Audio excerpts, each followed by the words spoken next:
You're listening to the Creative Capital Podcast. You're dying to learn about how you can create wealth through real estate investing? Then you've come to the right place. Join in every week as we go over the ins and outs of real estate investing and learn how you too can become financially free. What's going on, everybody? This is Josh Ferrari, host of the Creative Capital Podcast. And today's guest is only 20 years old. Absolutely mind-blowing how much this guy has accomplished, the mindset that he has now, the direction he's headed in, with only being in real estate for like a year and a half, first of all, but then also only being 19 years old and being a full-time college student.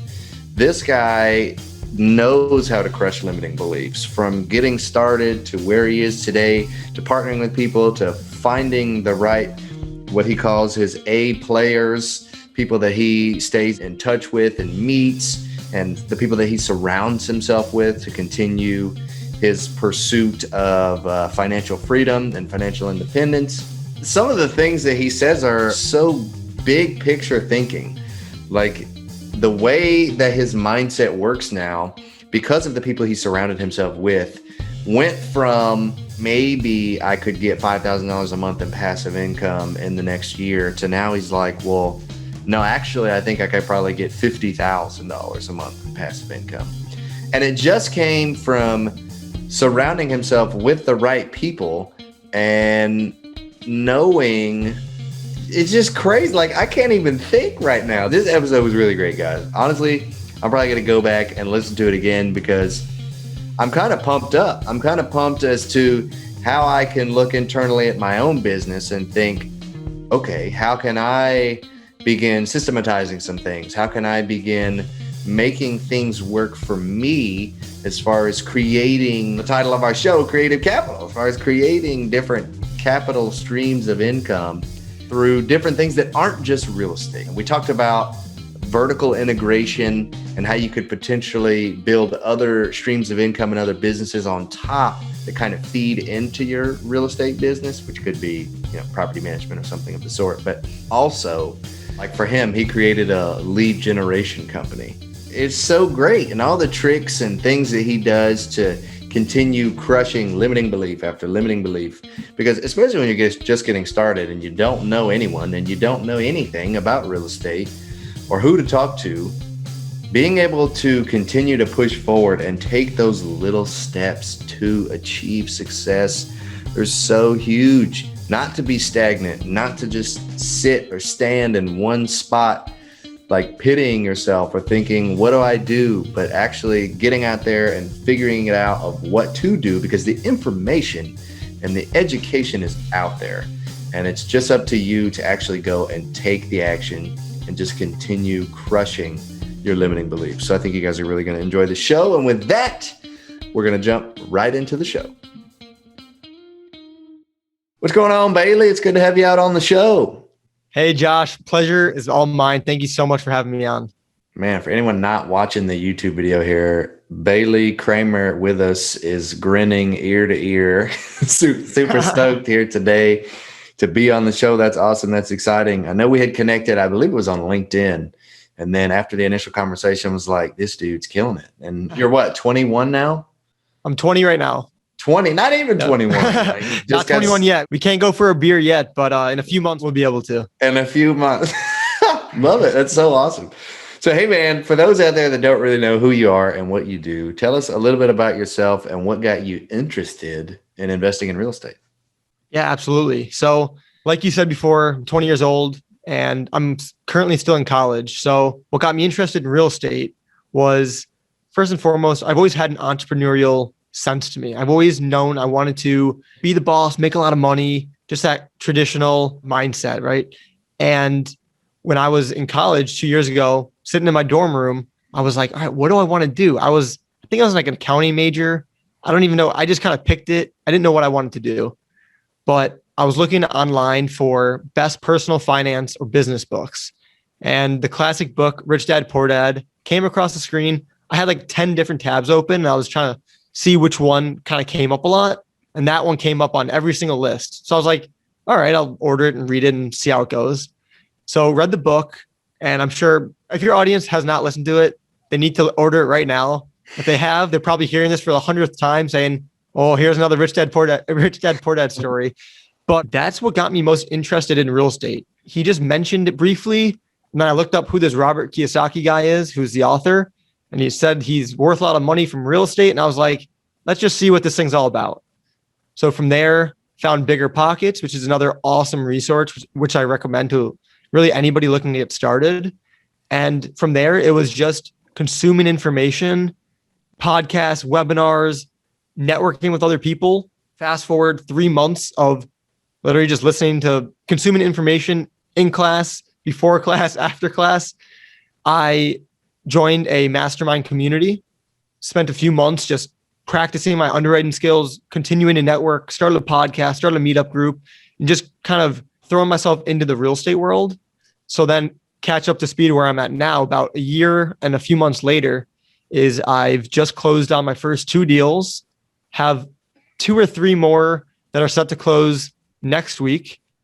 And yeah, it's been a crazy ride, but I'm happy to, share my story, encourage others, and see where I can help. That's so wild. In college, 19 years old. Hey, dude, when I was 19 and I was in college, the last thing I was thinking about was financial future and obviously thinking about major and what I was going to do as a career, but right. Nothing of what you were thinking about. Did you have anyone like in your corner, like cheering you on, or did everyone think you were just crazy for even being interested in this? Yeah, well, 2 answers to that. One, most people now, actually, I'll answer this first. My parents have always been super supportive, whatever I wanted to do. They're not real estate investors. They don't know anything about real estate, but whatever I'm excited about, they get excited about too. So I definitely had a great support system there. But I'm saying, and then kind of my friends around me, some of them support it. Some of them still have no idea what I'm doing. They're like, what does that even mean to be a real estate investor? That's a whole nother story. But yeah, definitely my parents, my family were super encouraging from the beginning, even though they had no idea what was going on. Yeah. Well, great. It's good you had someone in your corner to support you there before you actually got into the mastermind, because I think like accountability and some level of support is huge for continuing to push forward, because there's only like so much negativity most people can take of everyone like, dude, you're crazy, like get out of that, and then it goes back to surrounding yourself with the right people. So you obviously knew who you needed to surround yourself with, and you joined this mastermind. Tell us about this mastermind. Is it like something you had to pay for, or was this just like a local meetup? How did you find out about this? Yeah, so this was a mastermind called the Make It Happen Mastermind. And it's basically a group of, right now, it's about 30 individuals, people from all over the United States, and actually a few from New Zealand, believe it or not. And it's multifamily focused. So everyone is either in multifamily, wants to be in multifamily, just kind of has that vision for something bigger. A lot of people like myself are in single family right now, but with the goal to go multifamily. So it's just a great place to network with. Like I said before, my parents were super supportive. If I went up to my mom and said, Mom, I have a question about this 20-unit apartment complex, she's going to be like, I don't even know what that means. So to be in a group, the best benefit of being in any group is, one, the accountability and having that network. The education, something that I've learned is, from the education side of things, real estate is not that complicated. It's really not that complicated. It's really just about who you know and the accountability to keep up with the minute tasks and some big tasks that you need to handle to reach the goal. Yeah, I would say that the mastermind and any mastermind is just huge for accountability and for just that network. Yeah. And so was this on mastermind you found online? Like you just Googled mastermind and it came up. You're like, right. So funny story, actually. In those, I talked about my story, the 3 months that I was just consuming information. At the end of the 3 months, I was like, all right, I'm ready to start talking to some people who are doing it. So I started messaging anybody on Bigger Pockets who had the keyword. The keyword was syndicator. Because when I was first learning about real estate, if you're a syndicator, you are the man or the woman. Like, you are a top dog. I had no idea what it meant.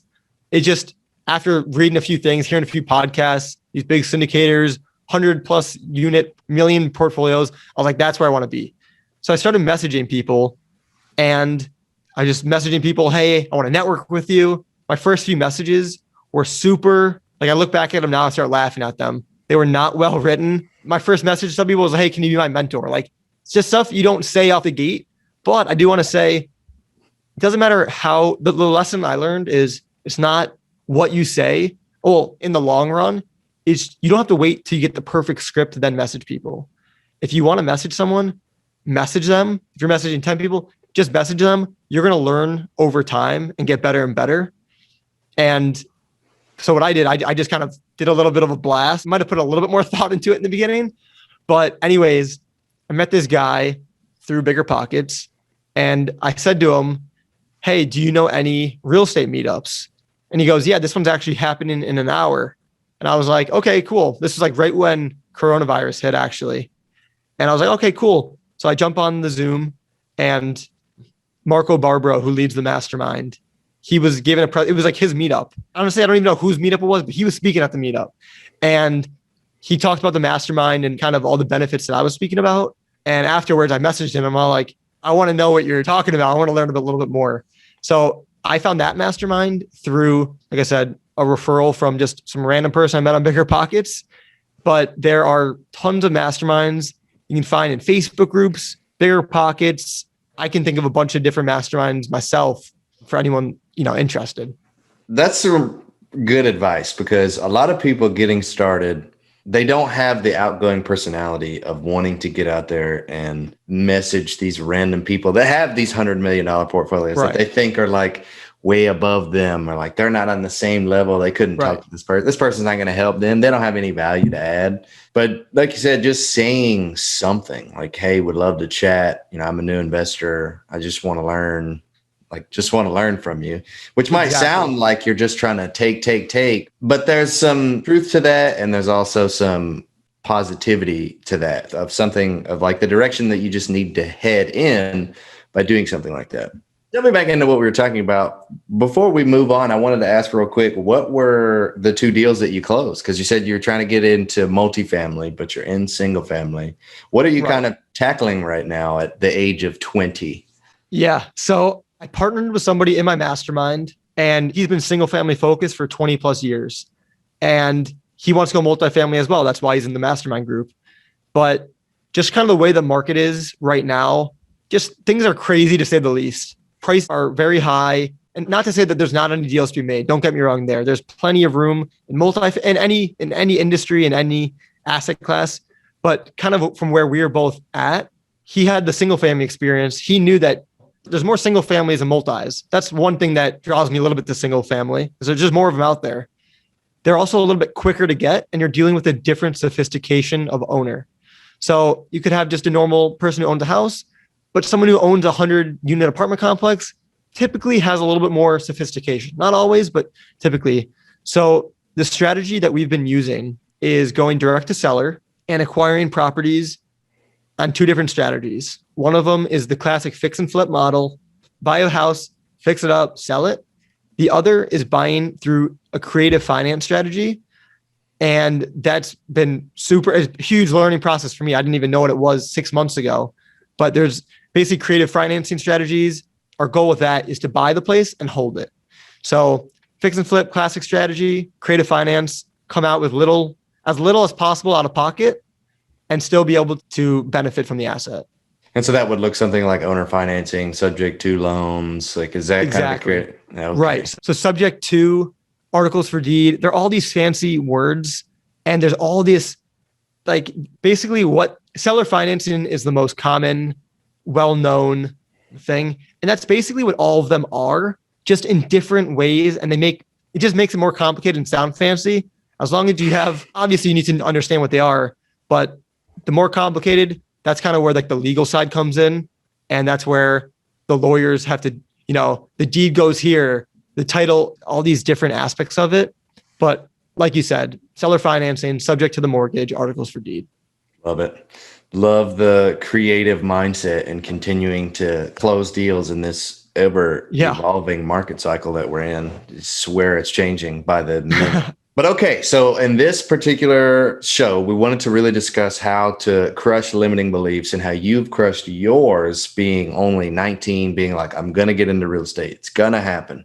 I'm going to do the single family thing, and then I'm going to get into the multifamily thing. So when you were starting out, what were some of the limiting beliefs that you had in your head? And then how did you go about removing those from the equation?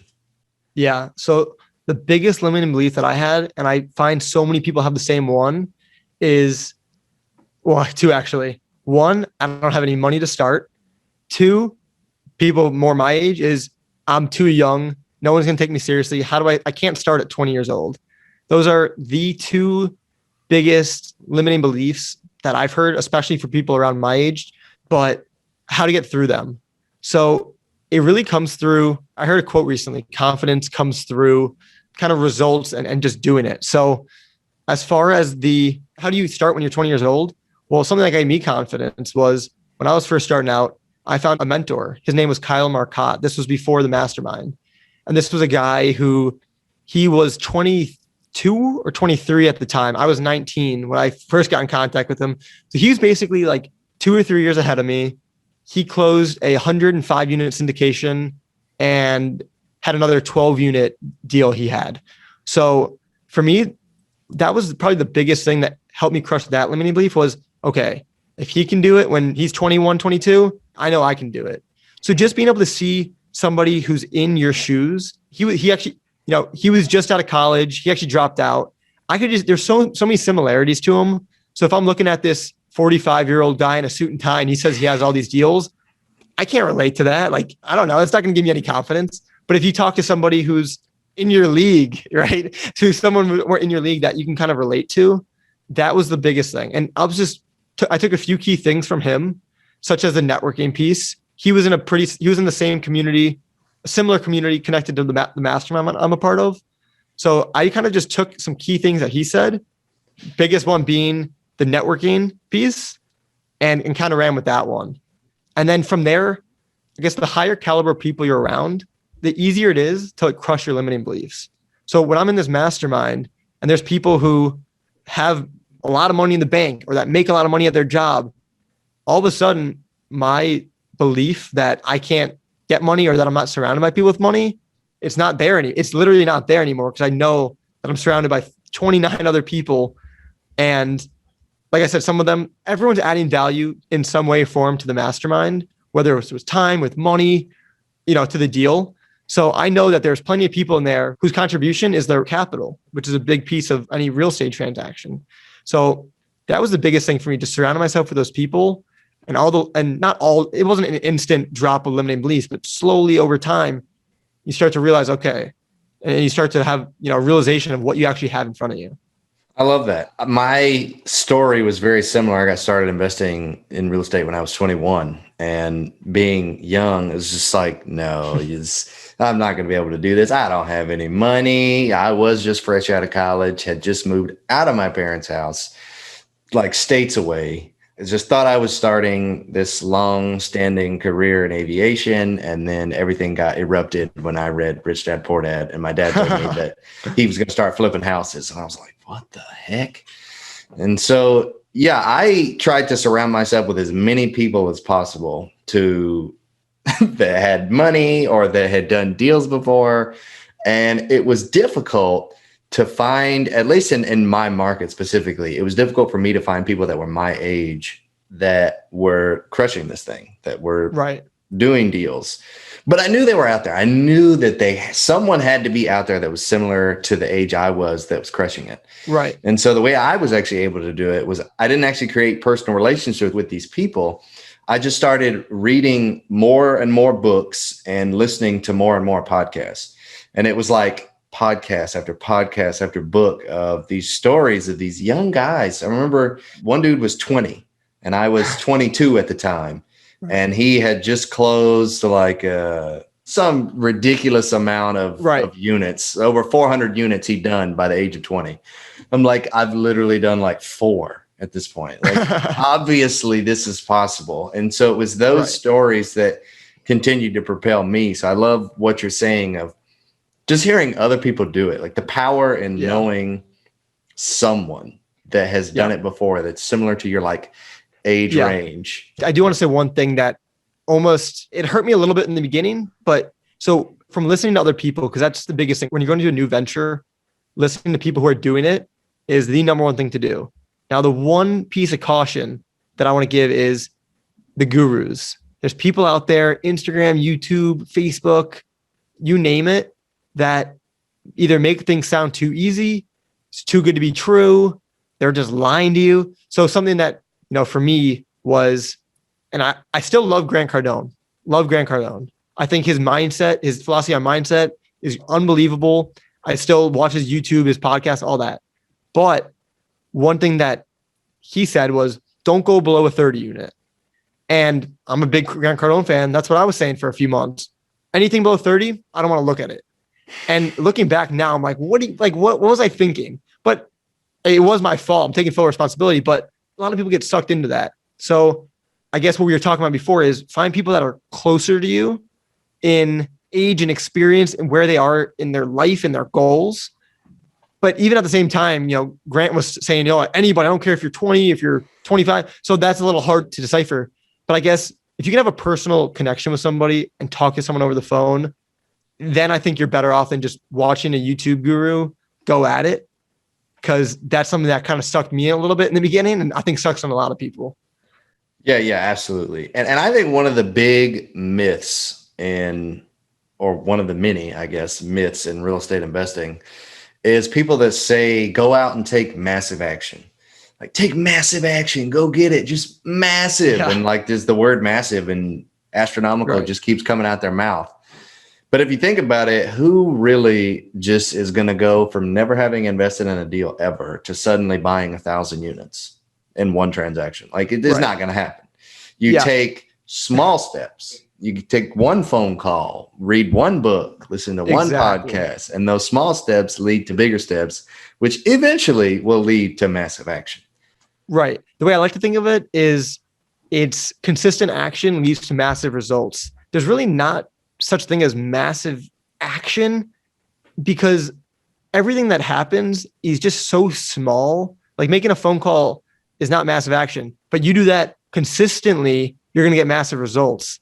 I had this big thing with that because I don't know what guru it was. It might've been Grant Cardone, but he was like massive action.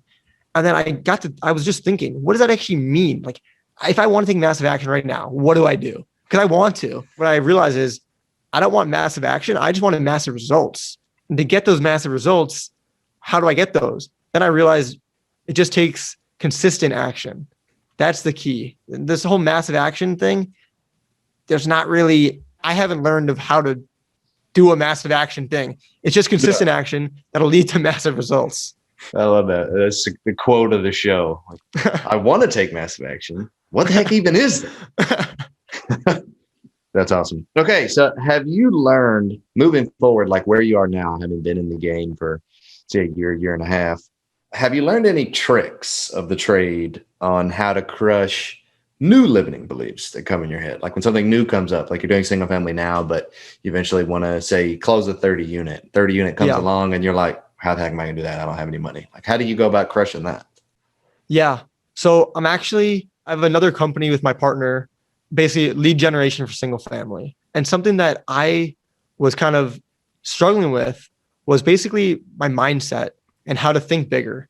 So him and I put together this business plan of, where we want to be in 6 months. And he was thinking huge. And I was like, dude, we're going to be there like month 9, maybe. He was thinking like month 2. And I was like, how are you? So my whole point to this is it's important to think big. And it's really hard to think big by yourself. Although sometimes if you're alone and you're just thinking and just dreaming, that's cool too. But as far as like making something happen, it all comes down to surrounding yourself with those people who think big. Because after he said that, oh my God, my mind was like 2 months, let's go faster. And then I started to but it's not all about going fast. It's more about the how to get there instead of like, where do we want to go? That's one part of just setting a target of where you want to go, but how you want to go is going to actually get you there. So what I've learned is 1, surround yourself with the right people. That'll reduce your limiting beliefs first and foremost. And when new things come up, you'll have people around you to help kind of show you, dude, like we can do this faster. Let me show you how. And now going forward, my mindset's already thinking bigger to begin with. because each little thing is going to just keep expanding my mind. So next venture, crazy idea or whatever I have or way to finance a deal, I'm not thinking just one, let's just do this little thing here. Let's see how we can really maximize it. That's what I would say for that. I love that you brought that up. My partners and I literally had a conversation this morning about creating. Have you ever read the book Vivid Vision by Cameron Herold? I have not. You've got to read that book, man. Vivid Vision. Okay. It's phenomenal. But we were discussing that and how we needed to begin creating our Vivid Vision for our own company, both internally and externally. And then we just started talking about vision and goals and where we saw ourselves like heading to just, we're on a Zoom call trying to put this together and started talking about it. And I was like, well, I see us at $50 million worth of assets under management in the next 3 years. We've got like 4.5 now. And my partner is like, no, man, we're going to be at 200 million assets under management in 3 years. I was like, 200, where are you getting that number? Yeah. And he's like, if you don't think big, you'll never hit the goal. And I was like, there's such truth to that. And maybe we don't hit 200 million in 3 years, but at least we had the goal to hit it. So if we come shy of 200 million rather than 50 million. And everything's based on you individually as well. You don't always have to think extremely big if you don't want to go big. Like if your goal is to just own 50 units of like single families, that's great. If you can do that, that's awesome in your own timeline. But if you're wanting to think big, surrounding yourself with the right people is massive. And the biggest thing to that is you were saying 200 million. How can I do that? But the thing is, when you have someone around you saying 200 million, then you basically open up your brain to allow you to think how you can actually come to that. Because if you're thinking by yourself, 50 million, you can kind of think about it. But if you said to yourself 200 million, you'd be like, I don't know how I would do that. Right when you're surrounded by the people who say 200 million, you start to say, okay, how can we actually, what can we actually do to get there instead of having your brain locked off and just capped at 50? Yeah.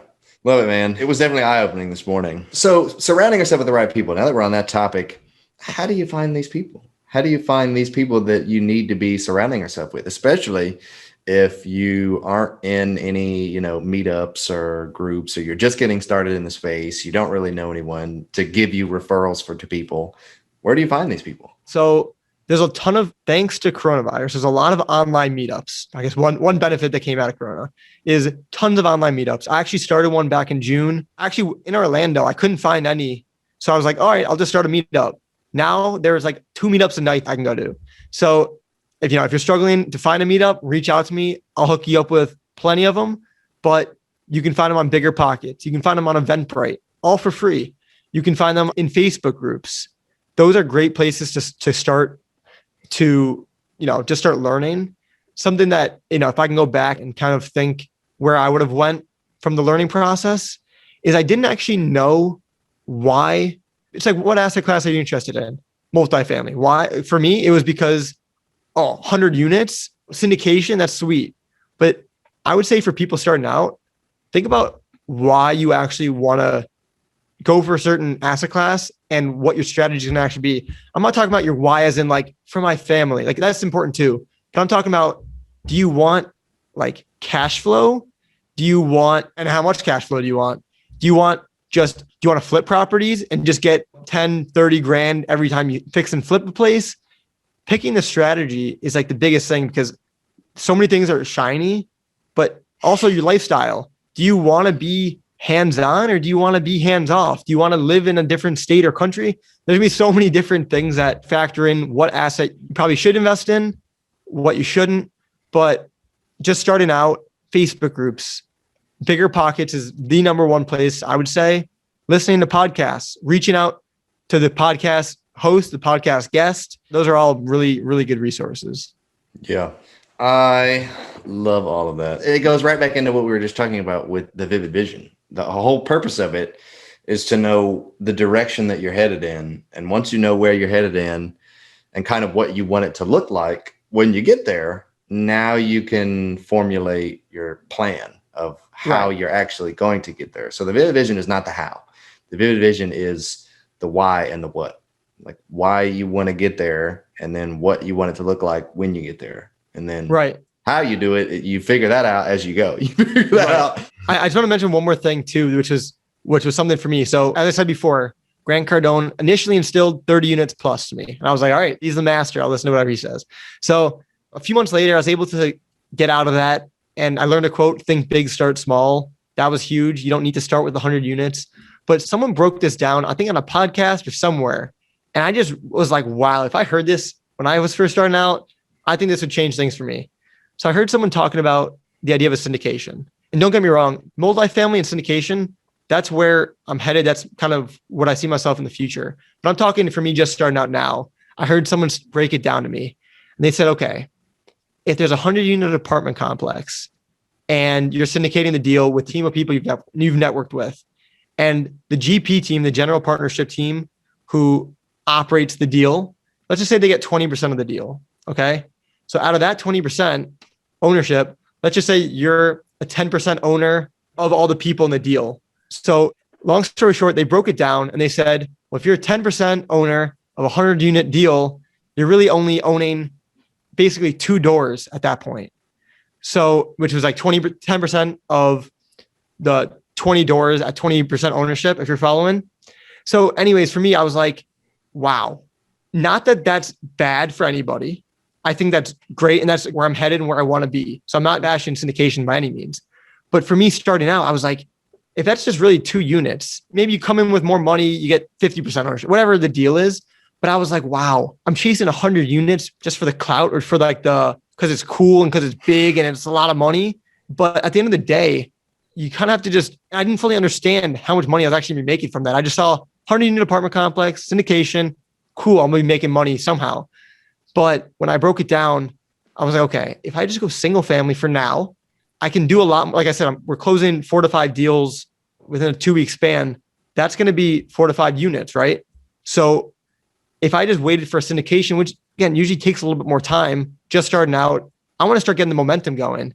So that was one thing that kind of opened my eyes was, wow, you need to really understand what the strategy is with that and how you're actually going to make money from it. Because I thought I was going to be making a lot more than just cash flow on 2 units, basically. That's oversimplified, but that's what it is. So that's just one big thing that I learned.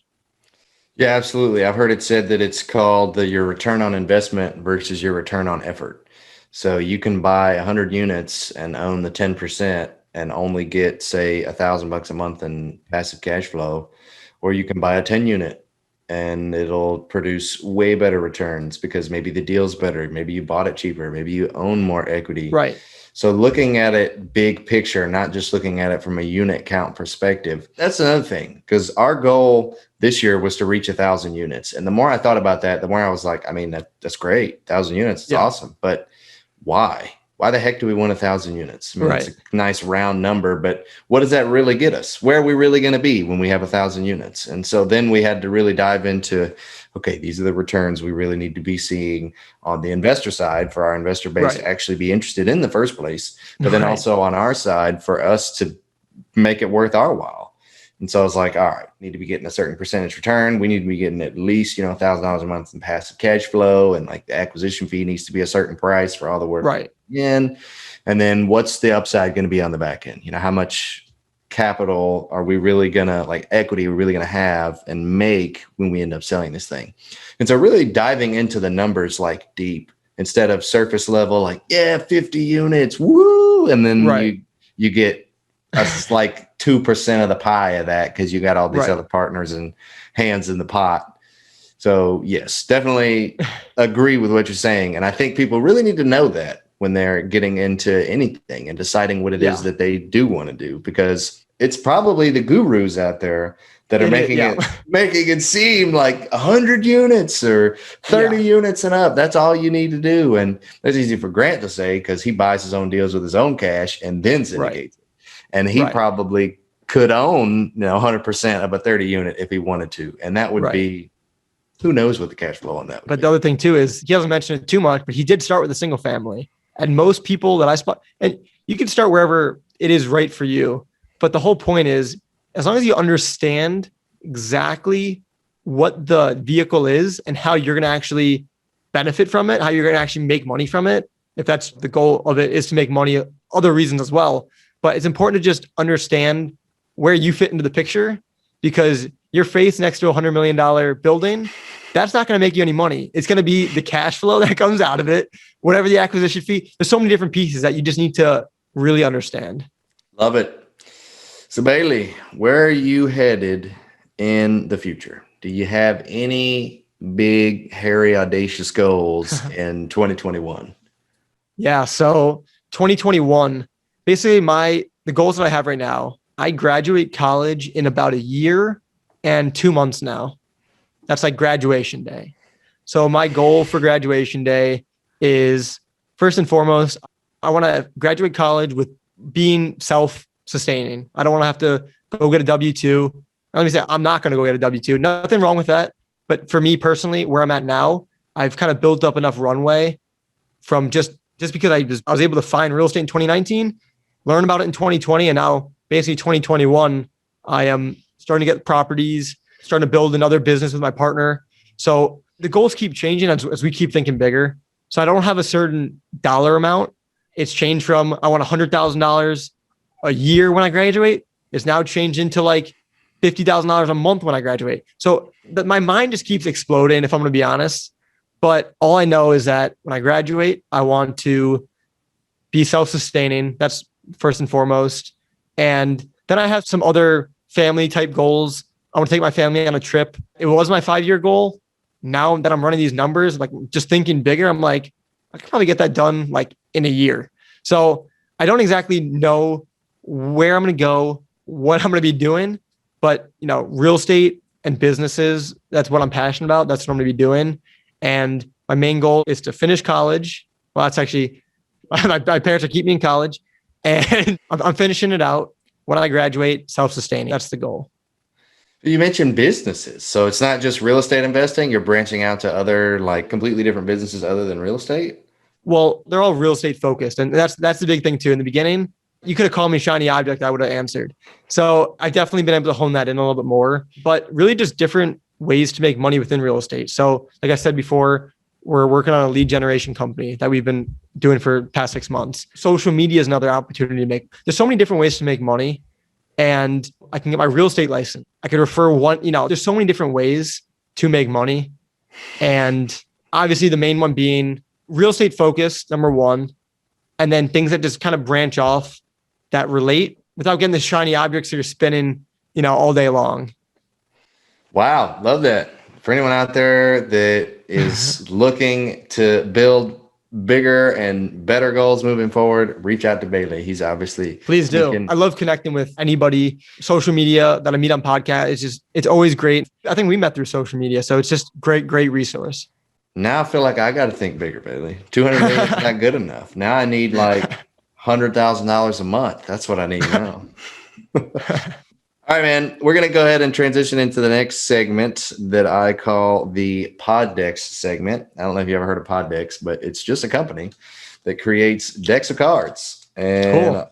All we're going to do, like each card has a question on the back of it. So this is going to be like, pick a card, any card. We're going to pick two. You're going to tell me when to stop. And then I'm just going to ask whatever's on it. Let's do it. Tell me when to stop. All right. Stop. Stop. First question. What is the most interesting thing you've researched?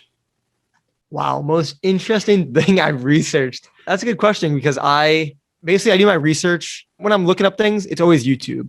YouTube puts you in the rabbit hole as far as you click this one, it suggests this one. So I'd say the most interesting thing is I watched a lot of videos on basically not self-defense, basically bodyguards for like high level executives. They showed the training, what they do, how they secure the cars.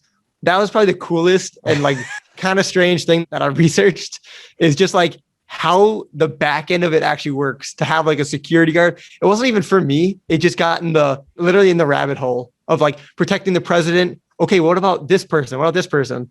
And it makes for an interesting YouTube video. That's hilarious. Is that something you've always kind of like had interest in? Is like learning some kind of fighting style, or you just thought? Not at all. Literally not at all. It was literally it started with learning more about like presidential motorcades, like how many cars it takes. And I'm like, I don't know why. I'm totally not that type of person, but it just got me thinking. And the more you click on those YouTube videos, the more it just suggests stuff that it thinks you might like. And 2 hours later, you basically got a master's degree in whatever you just learned. So that's kind of what happened to me. Oh man, YouTube University. Love it. Yes. All right, next question.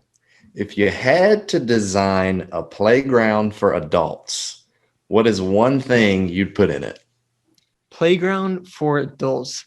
It's a really good question. When you said that question, something that pops in my mind are like those trampoline parks. I don't know if you've been in one of those. So I would say if I could design a playground, it would definitely have a trampoline and then probably just like those parks, a really tall basketball hoop that you can dunk on.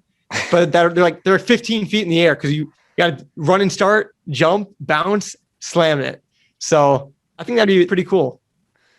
Yeah, trampoline while he's trying to dunk and like dodgeball hitting him in the face while he's dunking, someone else shooting paintball at him. Exactly. What a combination. That'd be great. All right. Transitioning now to the last segment of the show called the Core Four, same four questions we ask every guest.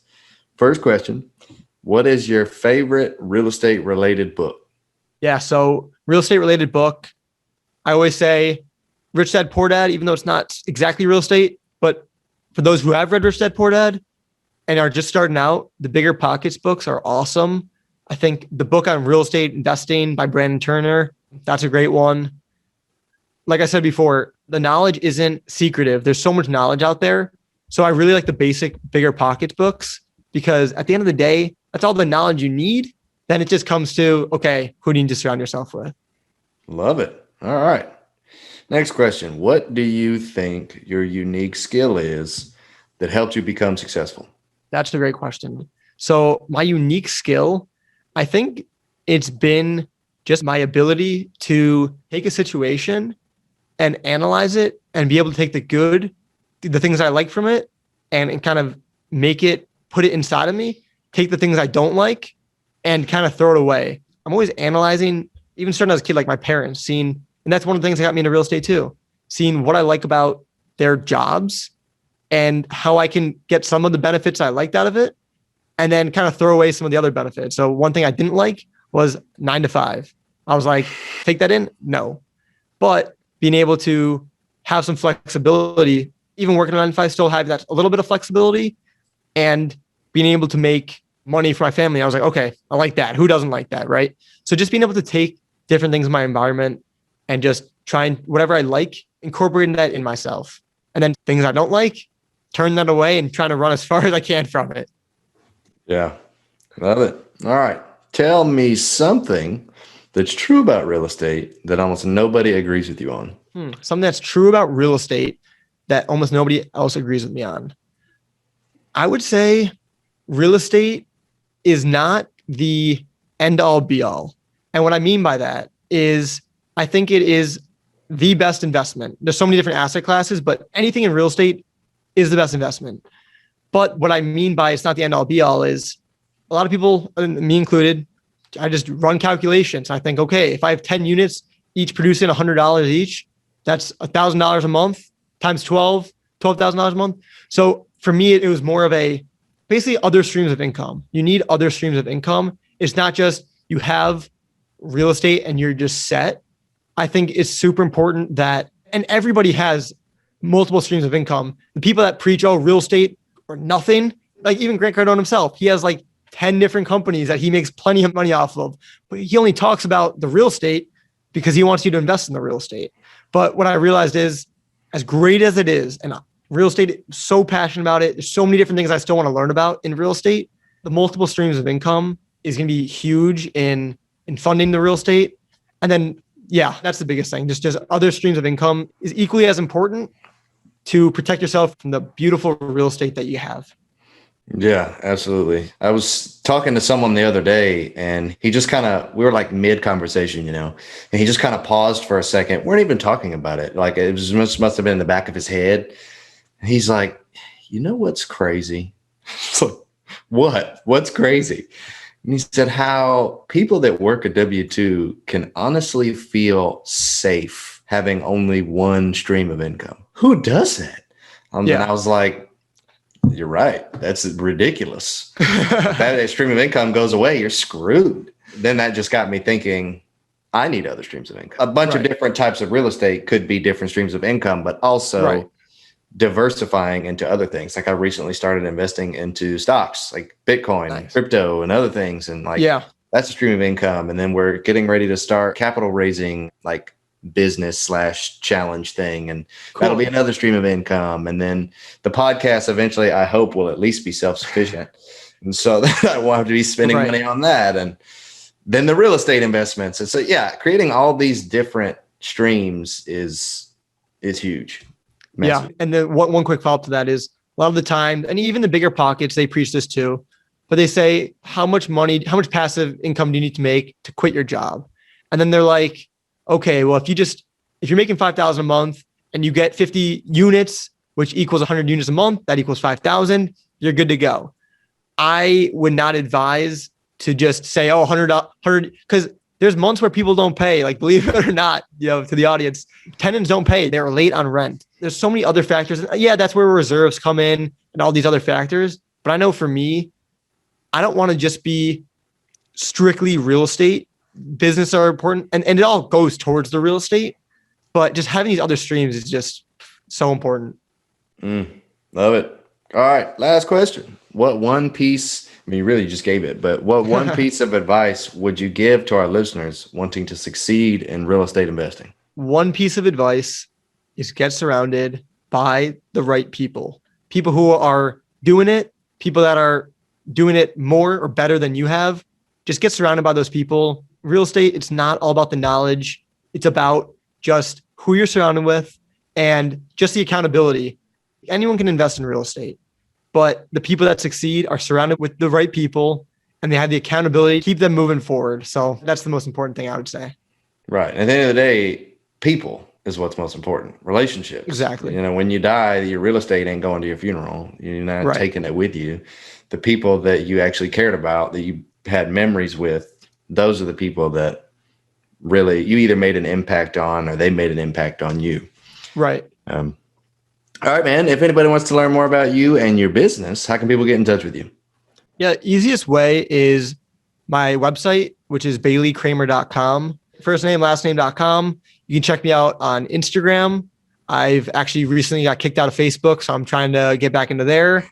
LinkedIn, but easiest way is go to the website, baileykramer.com. I have all my social media on there. You can learn more about me on there. And if anyone wants to connect with me, please reach out. You can find all my information on my social media, on my website. Please reach out. I love talking to people. I don't care if you just learned what real estate investing is, whether you have no idea, wherever you are in your journey, I'm happy to speak with you and see how I can help out. I got to ask, how did you get kicked out of Facebook? Actually, sorry. I think I might have misspoken a little bit there. I more have got hacked on Facebook. Oh, okay. Yeah, I misspoke a little bit there. I got hacked, so I'm trying to sign in, and it tells me my verification email is a Hotmail account. I don't have a Hotmail account, so I'm still working through the kinks of how to get that account back up. So until then, Instagram or my website is the best way to get in contact with me. Oh, love it, man. Hey, I appreciate you coming out on the show with us. I feel like you dropped way more, like you blew my mind. So I know that the listener's mind has also been blown. And I advise anyone really getting started or already experienced and really struggling with crushing limiting beliefs to go back and just listen to the show again, because I think there was a lot of great information in there. So thank you again for coming out on the show. Yeah, thank you, Josh. All right, man. See you later. Guys, I'm pumped after that show. I feel like I can reach $1 gazillion a month in passive income. The options are endless. There is no glass ceiling with something like real estate, with entrepreneurship, with performance-based jobs instead of trading your time for money. Such a massive component of getting out of the W-2 and creating this generational wealth for you and your family and for others, and helping everyone that you can along the way. And then once you get there, continuing to help people get what you're trying to get. I loved all of the stuff that Bailey was talking about today. And the fact that he said on the Tell Me Something That's True About Real Estate that almost nobody agrees with you on, no one has ever said that it's not the end all be all. And I thought he was honestly headed in a different direction with that. But he said you need other streams of income. And I think that's powerful. Real estate is very recession resistant, depending on the niche or the asset class of real estate that you're getting into. But at the end of the day, it's not recession proof. And so having other streams of income, I think, are huge to creating your overall success and your overall portfolio, and having that safety net so that if something does happen with the economy or with one specific asset class or one specific stream of income investment that you have, you're safe. You've got all these different, you've got a diversified portfolio. And a lot of people say that, but you need to know really the direction that you're headed in. And he talks so much about that. I mean, this show was great. I advise everyone to go back and listen to it again. I know I am. I hope you guys got a ton out of it.